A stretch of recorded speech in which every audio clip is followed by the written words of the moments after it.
Kemudian berikutnya adalah apakah BJB dapat diproduksi dari municipal solid waste atau sampah rumah tangga dan sejenis rumah tangga sebagaimana didefinisikan di dalam Undang-Undang Pengelolaan Sampah.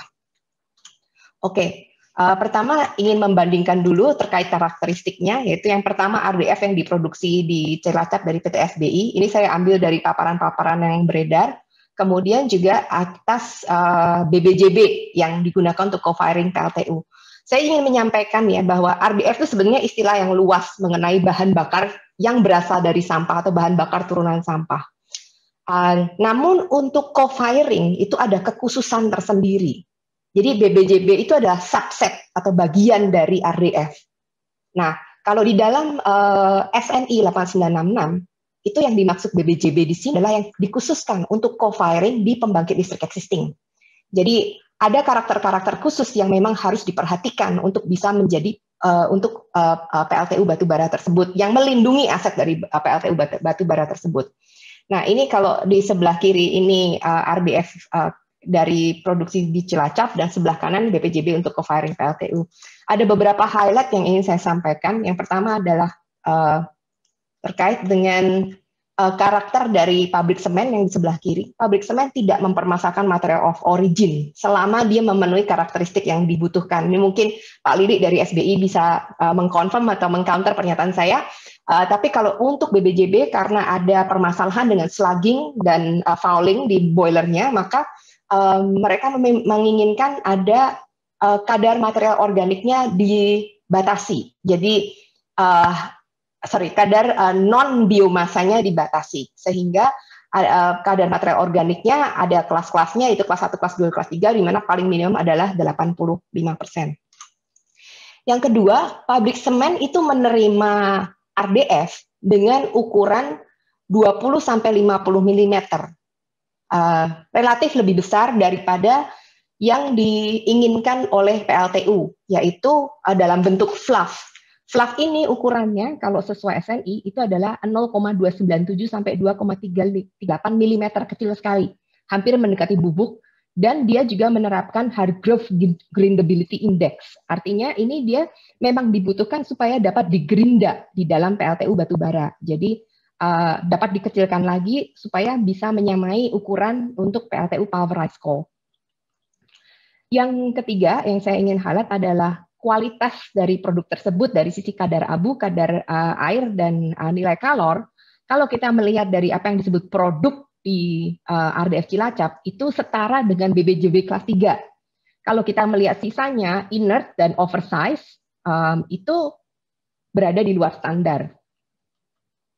Nah, pertanyaan berikutnya apalah, dapatkah RDF seperti yang diproduksi untuk pabrik semen tersebut digunakan secara langsung untuk BBJB co-firing PLTU? Oke. Pertama, tadi dari saya sudah sampaikan, saya sedikit mengulang bahwa secara kelas masing-masing itu kalau moisture hanya kelas 3, NCV kelas 3, tapi klor dan sulfur dia bisa memenuhi BBJB kelas 1 dan ash untuk kelas 3. Artinya secara umum kualitasnya memenuhi standar BBJB kelas 3 tetapi tidak memenuhi standar spesifikasi material organik.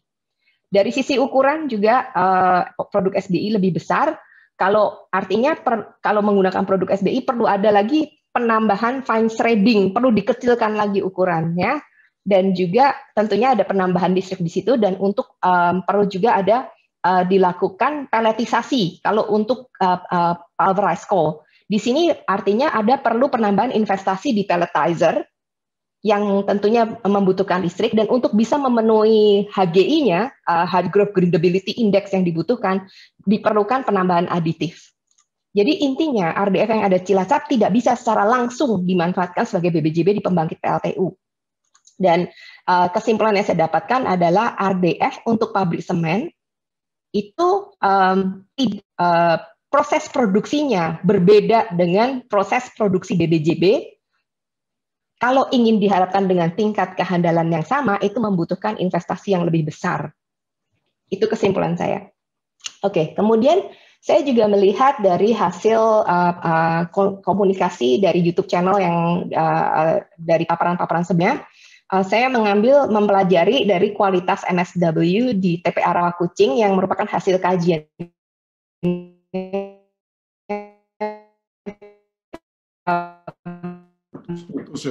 ada telah dikelompok.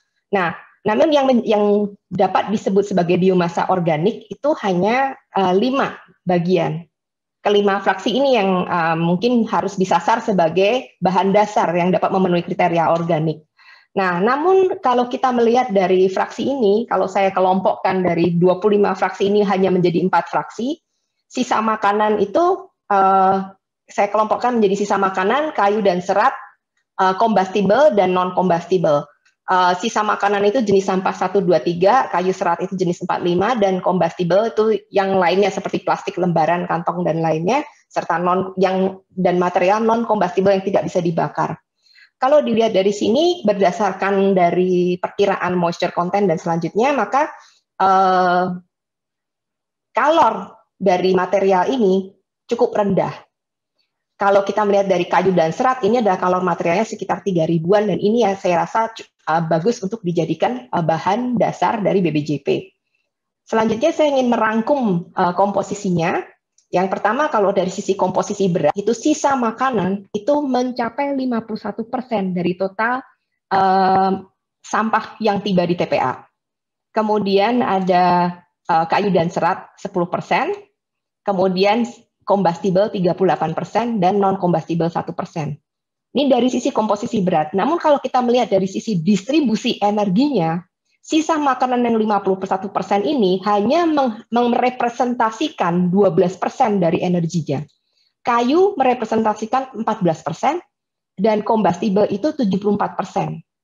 Jadi bisa dibayangkan untuk mengambil energi dari material organik sisa makanan, kayu, dan serat ini tidak mudah. Oke, nah kalau kita lanjutkan memproses kayu dan serat itu sendiri, kayu dan serat itu memiliki nilai kalor yang relatif tinggi. Jadi dia mampu untuk menjadi BBJB kelas 3. Kalau dikeringkan lebih lanjut, mungkin dia masih mampu menjadi BBJB kelas 2. Nah, sayangnya kayu dan serat sendiri hanya mewakili 10% dari sampah kota, sehingga 90% sampah lainnya ya akan memenuhi TPA-nya sendiri. Tentunya kita makan strategi yang lebih baik daripada itu. Jadi bagaimana kalau tadi ada impuritas yang diperbolehkan, plastik bisa dimasukkan ke situ untuk meningkatkan nilai kalor sampai dengan 15%. Apa dampaknya? Nah, kita lihat di sini bahwa kalau kita mencampur sampah plastik combustible dari 0% sampai 15%, berapa banyak akhirnya yang material yang akhirnya masuk ke TPA. Nah, ini kita udah simulasikan, kita melihat bahwa pencampuran itu sendiri memang berdampak, yaitu meningkatkan nilai kalornya dan juga menurunkan material yang akhirnya tertimbun di TPA. Namun sayangnya ini hanya 12% dari total sampah TPA Rawakucing yang bisa dimanfaatkan untuk menghasilkan BBJB. Tentunya ini bukan target dari proses pengelolaan sampah, jadi perlu ada cara lain untuk bisa memperbaiki performa ini. Nah, oleh karena itu, kalau kita melihat seperti ini, organik sisa makanan itu perlu dipertimbangkan. Tidak bisa kita hanya menyasar ke kayu dan seratnya saja, tapi juga harus mengolah sisa makanan yang ada di dalam sampah tersebut, yang sebenarnya merepresentasikan 51% dari total berat itu. Nah, kalau kita mencampurkan sisa makanan tersebut untuk mencapai reduksi lebih dari 12%, maka sayangnya kemudian dampaknya adalah total dari kedua material ini hanya mampu mencapai 976 kilokalori per kilogram dengan kadar airnya kira-kira 65%. Nah, ini sedikit menyulitkan, menambah tantangan dari bagaimana memproduksi BBJP-nya itu sendiri. Nah, dan memiliki beberapa konsekuensi logis. Yang pertama adalah secara umum tadi yang saya sudah jelaskan, menurunkan nilai kalor, jadi hanya mampu menghasilkan BBJB kelas 3. Kedua, nilai klorin dan garam yang ada di dalam BBJB tersebut menjadi lebih sulit dikendalikan. Karena pada saat kita melakukan pengeringan, airnya menguap tapi garamnya tertinggal. Kemudian juga yang berikutnya adalah karena kadar airnya tinggi dan nilai kalornya rendah, membutuhkan upaya ekstra untuk bisa menurunkan kadar air ke kadar air standar SNI BBJB kelas 3. Ini artinya ekstra artinya lebih berat daripada apa yang dilakukan oleh SDI. Oke, jadi kalau perhitungan kami sendiri, perkiraan saya adalah bahwa apabila dilakukan secara termal, itu membutuhkan energi sekitar 412 kWh per ton, yang kalau kita ukur dari skala kota yang besar 1.400 sampai 2.000 ton itu membutuhkan kebutuhan dryingnya jadi sudah tidak masuk akal lagi. 300-400 miliar per tahun itu 500.000 rupiah per ton. Jadi secara thermal sepertinya bukan opsi memang. Jadi saya sepakat bahwa memang biological drying satu-satunya yang bisa menjadi opsi dalam pengeringan untuk sampah sejenis ini, material sejenis ini. Nah, apalagi apabila dilakukan dengan biological drying seperti yang terjadi di Cilacap, maka luasan setengah hektar per 120 ton itu perlu dipertimbangkan juga apakah lahannya ada. Nah, tapi kami juga melihat berdasarkan simulasi kami bahwa meskipun sisa makanan itu sudah diikutsertakan di dalam BBJB, itu tetap akan menyisakan material sebesar 39%. Ini hasil simulasi kami menunjukkan bahwa sisa makanan apabila diintegrasikan ke dalam BBJB itu menurunkan kualitas BBJB ke kelas 3, tapi memang bisa menurunkan jumlah material yang akhirnya masuk ke TPA. Jadi seperti ada tarik-tarikan antara kepentingan untuk alternatif fuel dan kepentingan Pemda untuk mengalihkan material dari TPA. Nah, pencampuran sisa makanan di BBJB ini memang mengoptimalkan jumlah sampah yang tak termanfaatkan, namun juga membuka risiko standar SNI tak tercapai. Oke, situasi terbaik yang kita melihat adalah bahwa bisa termanfaatkan dengan sampai 60% lebih, tapi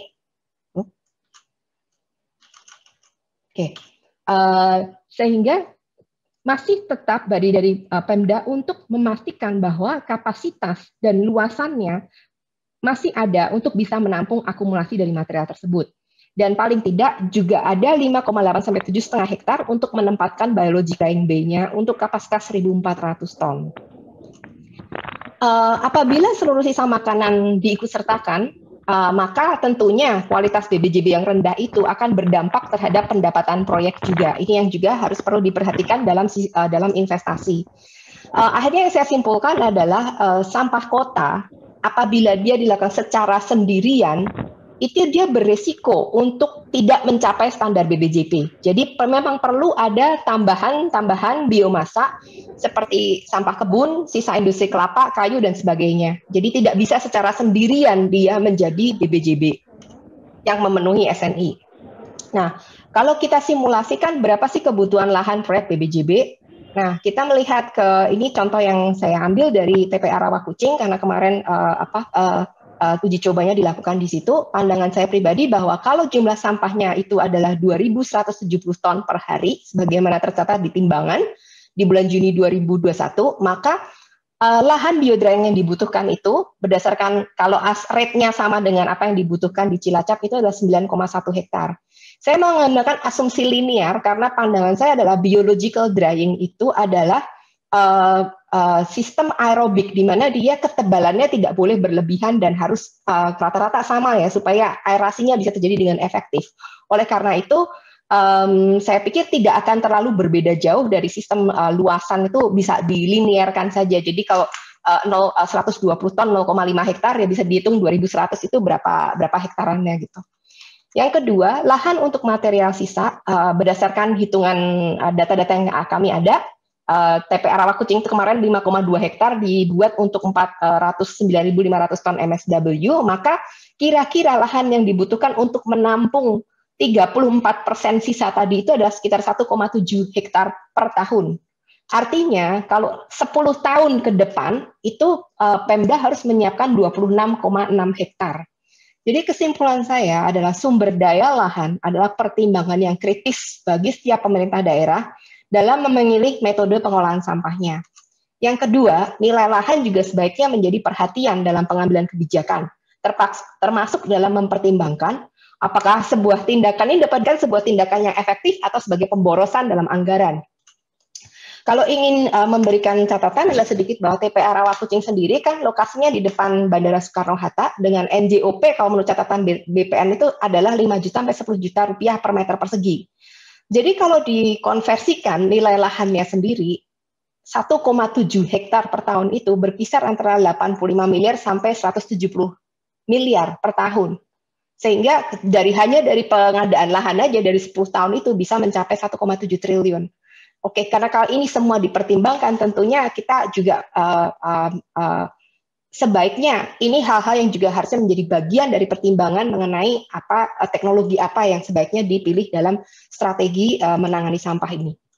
Tentunya ini berbeda untuk setiap lokasi proyek. Oke, saya ingin menampilkan sedikit pemahaman saya terkait dengan apa dampak co-firing BBJP kepada PLTU-nya itu sendiri. Pertama, dampak dari klorinnya. Dari klorin itu tentu saja semua sudah tahu bahwa itu ada korosi karena klorin batu bara itu dirancang, boiler batu bara memang dirancang untuk batu bara yang klorinnya rendah.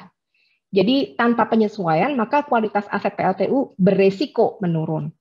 Kedua, juga klorin sendiri merupakan material yang apabila dibakar, dia dapat menghasilkan dioksin dan furan pada kondisi tertentu. Nah, dioksin dan furan ini adalah bahan berbahaya yang memang dikendalikan juga, KLHK memiliki baku mutu tertentu terhadap dioksin dan furan ini. Memang dengan kalau hanya 5% yang dimasukkan ke dalam PLTU batubara, itu memang kemungkinan besar bahan itu akan terdilusi. Terdilusi namun tetap ada apabila emisinya tidak ada sistem pengendali untuk material ini. Dari sisi kalor, dampak lain yang juga perlu diperhatikan adalah kalor yang rendah dan fluktuasi dari kalor bahan bakar tersebut. Apa yang terjadi dengan bahan bakar yang mayoritas bahan bakar isinya adalah material yang decomposable, artinya bisa terurai, ya selama waktu berjalan dia akan terurai. Dan kalau dia terurai dalam kondisi tertentu, dia akan menghasilkan air dan ujungnya ya menurunkan nilai kalor dan meningkatkan kebasahannya. Nah, ini tentunya berdampak juga karena artinya kalau ini terjadi kalornya turun, maka PLTU juga dengan potensi korosi itu PLTU juga perlu menurunkan tekanan dan temperatur uapnya sehingga hasil listriknya juga akan berkurang, akhirnya akan turun efisiensi pembangkitannya. Jadi saya mengidentifikasi ada 2 risiko besar di sini, yaitu risiko terhadap lingkungan yang tentunya perlu kita kaji, yaitu apakah diperlukan modifikasi pengendalian emisi, sampai pada level berapa pengendalian emisi ini dibutuhkan sebelum dilakukan co-firing. Kemudian bagaimana dampaknya pembakaran RDF ini terhadap fly ash dan bottom ash, apakah masih aman? Yang berikutnya lagi adalah risiko terhadap aset itu, apakah diperlukan modifikasi untuk melindungi aset PLTU tersebut? Kemudian bagaimana dampak keuangannya akibat penurunan efisiensi dari penggunaan RDF tersebut? Dan apakah ini akan meningkatkan resiko downtime akhirnya tidak beroperasi akibat meningkatnya kebutuhan pemeliharaan.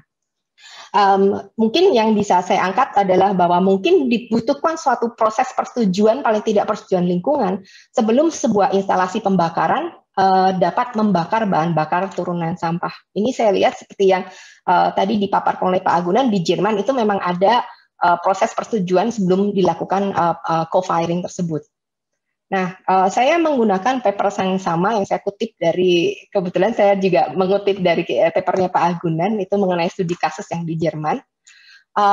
Saya melihat bahwa di Uni Eropa memang ada target untuk mengalihkan sampah dari TPA sejumlah 10% dari total volume awalnya. Nah, artinya, kalau kita lihat nih apa yang mereka lakukan, strategi yang mereka ambil, itu mereka mengolah sampah di berbagai instalasi, ada insinerator, RDF power plant, dan co-firing di PLTU batubara. Di sini insinerator itu mengolah 75% dari jumlah sampah yang ada di Jerman, 22% diolah di RDF power plant, dan sisanya 3% di co-firing batubara. Nah, ini yang saya lihat adalah bahwa pengolahan sampah dengan firing, meskipun ada, perannya bukan peran utama dibandingkan jenis dengan pengolahan sampah lainnya. Jadi strategi approach mereka dalam mengurangi TPA itu menggunakan mayoritas itu insinerator dan RDF power plant, bukan di PLTU batubara. Dan akhirnya dengan strategi itu, persentase sampah yang masuk landfill di Jerman itu di tahun 2017 hanya 0,88%. Artinya, laju pengalihan sampah dari landfill, artinya landfill avoidance rate-nya di Jerman itu 99,12%. Itu lebih tinggi daripada target Uni Eropa 90%.